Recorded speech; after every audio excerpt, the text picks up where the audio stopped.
November 1995, 23 million people watched Princess Diana candidly describe the collapse of her marriage to the Prince of Wales. Do you think Mrs. Parker Bowles was a factor in the breakdown of your marriage?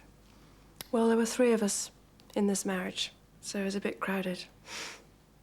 But her interviewer, Martin Bashir, had gained Diana's trust with deception, using fake bank statements to undermine her staff and telling lies about Tiggy Legge-Burke, the nanny for Princes William and Harry. Now known as Alexandra Pettifer, she was at the High Court today to hear the BBC admit Mr. Bashir had falsely claimed she had an affair with the Prince of Wales, become pregnant and had an abortion. Afterwards, she said, "Sadly, I am one of the many people whose lives have been scarred by the deceitful way in which the BBC panorama was made and the BBC's subsequent failure to properly investigate the making of the programme. The distress caused to the royal family is a source of great upset to me." Tiggy Legge-Burke was one of the great mainstays to those two boys, particularly when things were difficult between the parents.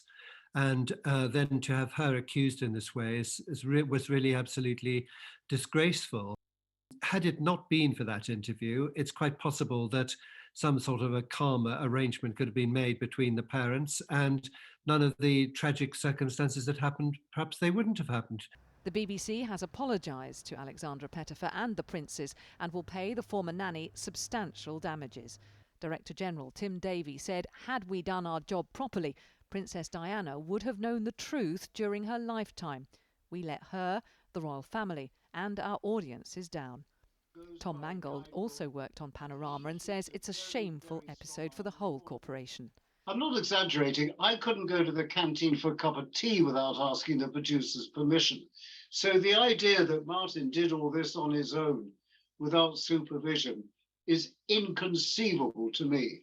It was a long way off, that thought. Diana's interview was a tipping point, with the Queen advising Charles and Diana to divorce just a month later.